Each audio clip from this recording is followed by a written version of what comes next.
الحصة ديال اليوم غنشوفو دالة اللوغاريتم والنهايات. إذا أول حاجة عندنا هاد النهاية هاد النهاية اللي هي أساسية بالنسبة دالة اللوغاريتم النبرية، أنها تؤول إلى زائد ما لا نهاية عندما يؤول إكس إلى زائد ما لا نهاية.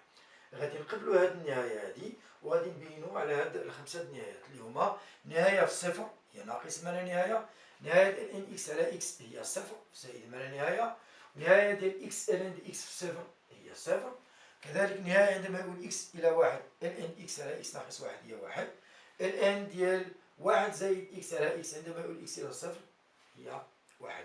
هاد النهايات هي النهايات الاعتيادية اللي غنخدمو بها في التطبيقات. إذا غادي نبداو. النهاية الأولى نهاية عندما يقول إكس إلى صفر زائد ال إن دي إكس.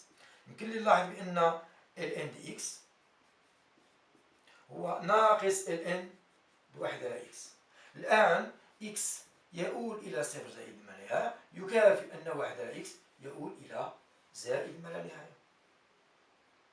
إذا إكس يؤول إلى صفر زائد يكافئ واحد على إكس يؤول إلى زائد ما لا نهاية. كأننا غادي نوضعو مثلا هذا إيكغيك، يعطينا نهاية عندما يقول إيكغيك إلى زائد ما لا نهاية ناقص ال إن إيكغيك. إذا ال إن إيكغيك يقول زائد ما لا نهاية عندما يقول إيكغيك زائد ما لا نهاية ناقص هاتيني ناقص ما لا نهاية. إذا نهاية في صفر زائد ديال ال إن هي ناقص ما لا نهاية.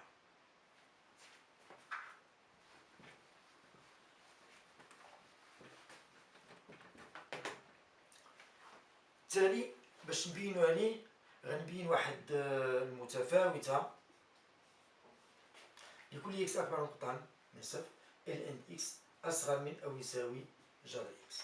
كيفاش غادي نبين هادي؟ يكفي ناخد الدالة اف دي إكس هي ال إن إكس ناقص جذر إكس.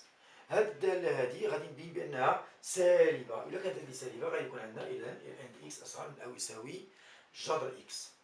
كيفاش غنبين بأنها سالبة؟ الله بأن الدالة هادي اف قابلة للاشتقاق على صفر زائد ما لا نهاية، لأن ال إن وجذر إكس قابلتين للاشتقاق على صفر زائد ما لا نهاية، ولكل إكس موجب قطعا اف بريم دو إكس شحال كتساوي؟ إذا مشتقة ال إن هي واحد على إكس، ومشتقة ديال جذر إكس هي واحد على جوج جذر إكس. غادي نوحد المقام اللي هو جوج إكس غيعطيني هنا إذا جوج ناقص جذر إكس.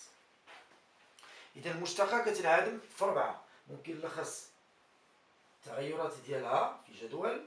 هنا عندي 4 المشتقة كتنعدم صفر زائد ما لا نهاية. إذا هنايا كنلاحظ بأن إذا كان إكس كبر من 4 غيكون هذا سالب، بالعكس هنا إذا الدالة تزايدية وهنايا تناقصية. ممكن هنا نديرو هنا الصورة ديال 4. إذا هنايا غنديرو الصورة ديال 4 اللي هي الصورة ديال 4 غادي نحسبوها هنايا اف ديال 4 هي ال ان ضرب 4 ناقص جذر 4 هي جوج.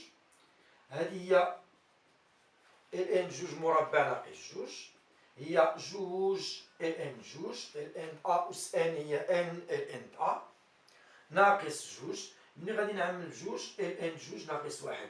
حنا كنا عطينا تقريب ديال هاد ال ان جوج تقريبا 0.69 هو صغر من واحد. إذا هذا سالب نضرب في جوج غيبقى سالب. إذا اف 4 سالبة قطعا، وبالتالي اف هي تزايدية كتمشي واحد القيمة سالبة قطعا وكتعاود تقول. إذا اف دالة سالبة. اف سالبة إذا لكل إكس أكبر قطعا من صفر ال إن إكس أصغر من أو يساوي جذر إكس. الآن أنا كنبحث على هذه النهاية غنقسم على إكس موجب قطعا دي ال إن إكس على إكس أصغر من أو يساوي جذر إكس على إكس اللي هو واحد على جذر إكس. كذلك حنا كنبحثوا على النهاية في زائد ما لا نهاية، يعني ممكن ناخذ إكس كبر من واحد أو جوج أو شحال ما بغينا موجب. علاش؟ باش تكون هذه الدالة هذه في هذه الحالة موجبة. إذا هي موجبة وأصغر من واحد على جذر إكس. واحد على جذر إكس هذا كيؤول إلى صفر عندما يؤول إكس إلى زائد ما لا نهاية. إذا الدالة محصورة ما بين صفر وما بين دالة أخرى كتؤول صفر. إذا ln x على x يؤول إلى صفر عندما يؤول x إلى زائد ما لا نهاية. الآن غادي نشوفوا ثالثا النهاية الثالثة.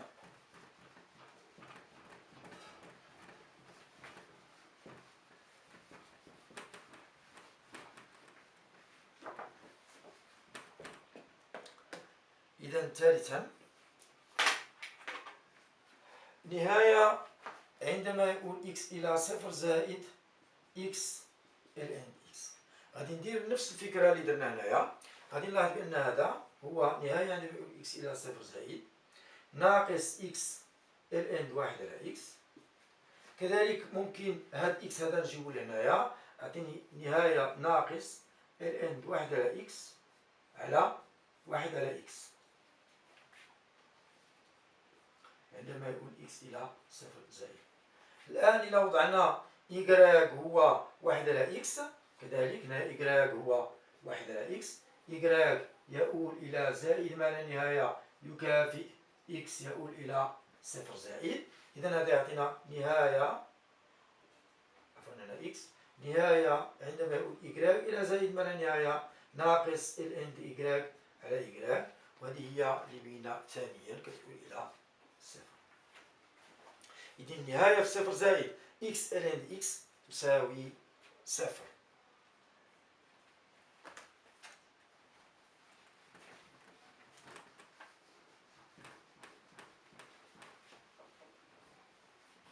النهاية الرابعة الآن.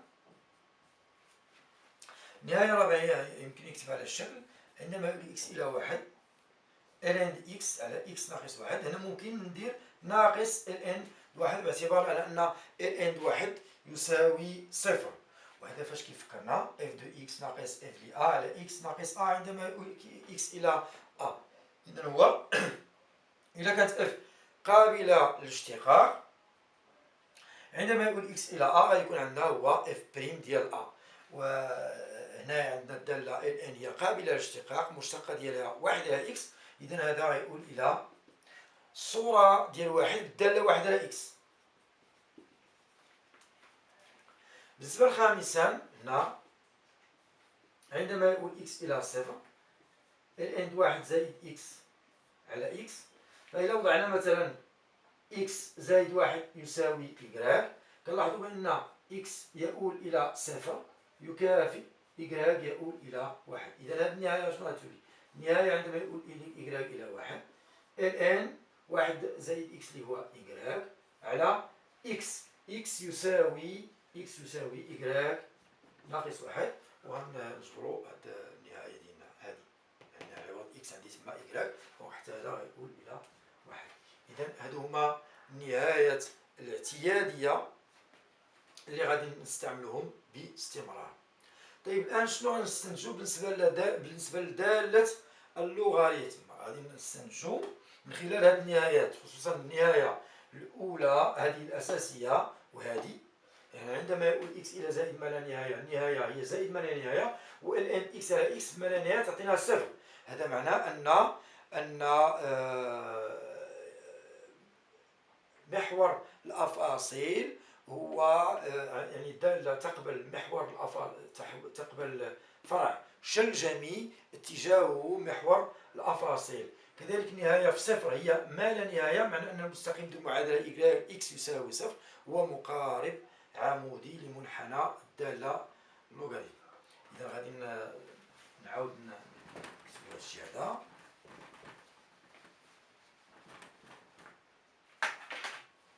إذا لدينا نهاية ديال ln زائد ما لا نهاية هي زائد ما لا نهاية، ونهاية زائد ما لا نهاية ln x على x هي صفر. هنا كندرسو الفروع لا نهائية. إذا هنايا إلا سمينا c هو منحنى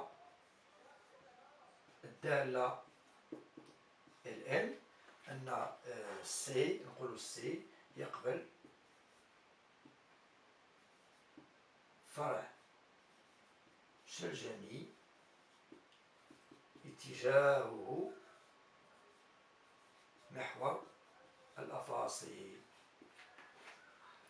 كذلك لدينا نهاية ln عندما يؤول x إلى صفر يساوي ما لا نهاية. إذا مستقيم ذو المعادلة اسمه د مثلا x هو مقارب عمودي المنحنى الدالة ln. طيب الآن إذا بغينا نمثلو مبيانيا هذه الدالة هذه ln،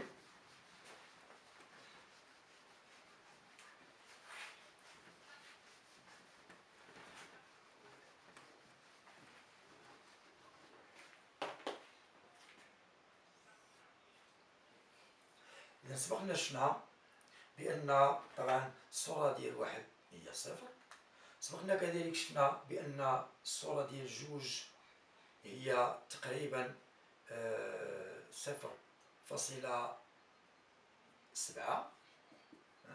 أو لا 69.